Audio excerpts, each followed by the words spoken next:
Hey, it's Allie from Allie VSG. I am coming at you guys with my week 24 update post VSG surgery. Just to go through my spiel really fast, again, my name is Allie. I am 23 years old.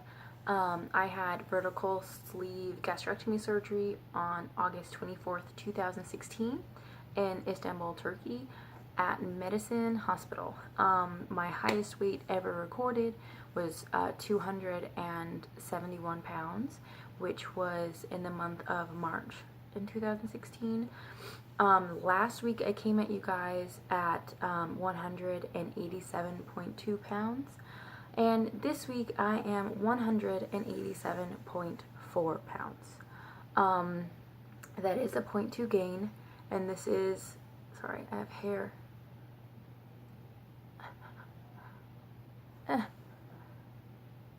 Goodness. Okay, I got it. That is a 0.2 gain, and this is the second time that I think in 2 or 3 weeks that I've had a gain. However, I knew this gain was coming, and that the fact that it's only 0.2 pounds, I am extremely excited about. Fun fact about me, that might be a little TMI, but I'm going to tell you anyway. I have the Nexplanon implant in my arm for a form of birth control. And if you don't know about Nexplanon, it's a little bar that distributes hormones into your system, and it lasts for 3 years. And I am on my second one, so I am in my 4th year of the Nexplanon implant.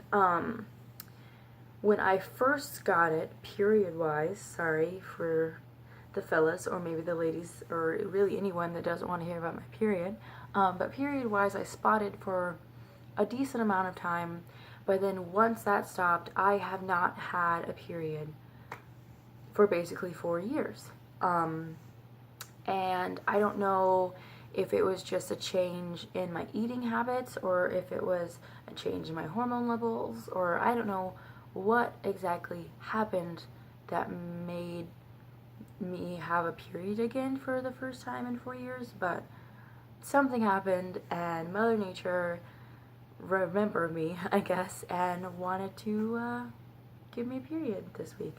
So yeah, it was definitely, it sucked. Especially after 4 years of not having one, it definitely sucked. And what sucked the most about it is the fact that I was doing so well.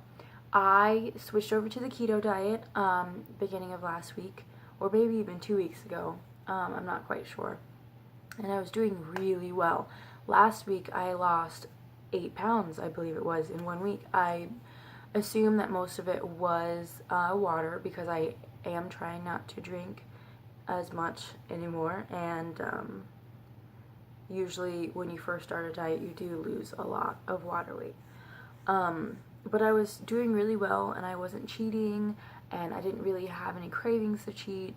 But then Mother Nature knocked on my door and just ruined it for me. Usually I do work nights, so usually my days at home were really good. Like, I would wake up and have an egg and turkey bacon, and for the first time I got like an actual keto friendly Chipotle bowl, and that was good. And I would always be really good with water and everything at home, and then I would get to work, and at work they just installed a vending machine.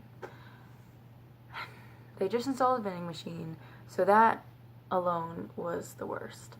And then last week, during the day, they had a potluck. And people from the potluck brung these like churro cheesecake squares, and they brought chocolate cupcakes, and you know, all these fun, yummy things that I couldn't really eat, but I ate anyway, at least one a day, every day that I worked. So yeah, you know, fun stuff. So I knew not only do people fluctuate weight a lot just because they're on their period, but I had really horrible eating choices. I would like to blame it solely on my period, but I know that most of it was just willpower. I had told myself, well, I've already messed up today, so I might as well keep messing up. Or I told myself, well, I already messed up this week, I might as well keep messing up the rest of the week, and then start again on Monday. And then Monday came and I messed up, and then Tuesday came and I messed up. And now it's Wednesday and I have yet to go off my diet. So I'm actually pretty happy about my ability so far to not go off my diet. The real struggle will come when I go to work tonight. I did actually go and spend over $200 at the grocery store this week and only had like 5 bags of groceries. I did buy a lot of vitamins because I didn't really need to restock on a lot of my vitamins. So that was a bulk of my cost, but I did buy a lot of fresh vegetables and meats and stuff like that, so it added up and it was quite expensive. But I did it, and I planned out my entire week in terms of actually what I'm taking to work. I packed more than I think I'll be able to eat for each day. However, I did that on purpose, mainly because my lunch, I don't think I can finish the entirety of my lunch, but I'm going to pack it back away, whatever I can't eat, and hopefully when I get snacky, because I get really bored at work, when I get snacky, I can just pop back open my lunch, or maybe pop open the fresh vegetables that I cut. You know, I don't think I will finish all of my food, but I know that it's there just in case I need it. But what was I going to say?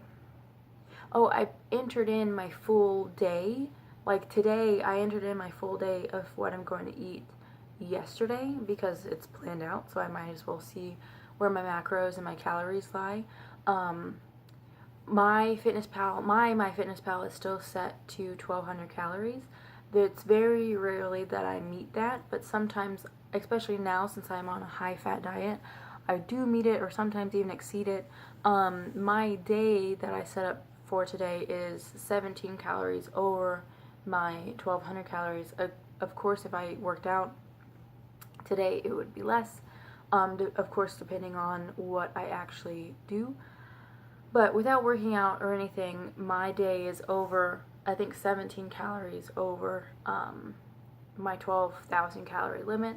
But again, I don't think I'll be able to finish everything, and I do plan on tweaking things as I go. But I think it's I've never used MyFitnessPal in that way. I have used MyFitnessPal fairly religiously for a while now to track what I am eating at the time that I'm eating it, but I've never used it to plan my day, and I think that's pretty effective. I think that will really help me to know, you know, if I follow this plan, this is what it's going to look like, and this is what I can expect, you know, from my macros and from my calorie intake.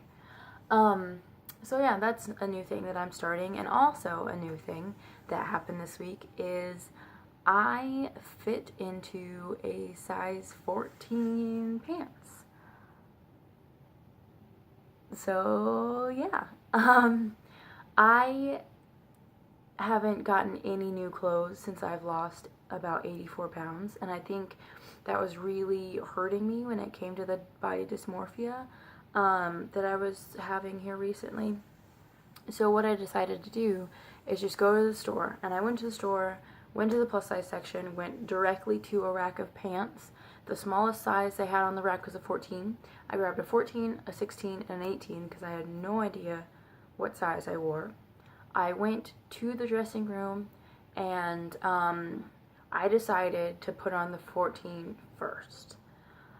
My mind was thinking, well, I obviously can't fit it. I'll just get it out of the way, and I'll just know for now that I don't fit a size 14. However, I pulled them up, and they fit perfectly. There was no muffin top, there was no, you know, restriction, there was no anything like that, and they fit. And guys, I cried. I gross cried alone in a fitting room at Target. Like, disgusting cried alone in a fitting room at Target. I'm assuming the fitting room attendants were thinking that I was insane. But it's okay, because that is something I don't ever remember being a size 14, but whenever that was in that time of my life, I had to be so young, because I remember being a size 10 in elementary school and like early elementary school, and that's what I'm shooting for now, is a size 10. But I am super close to that, and that's really exciting to me.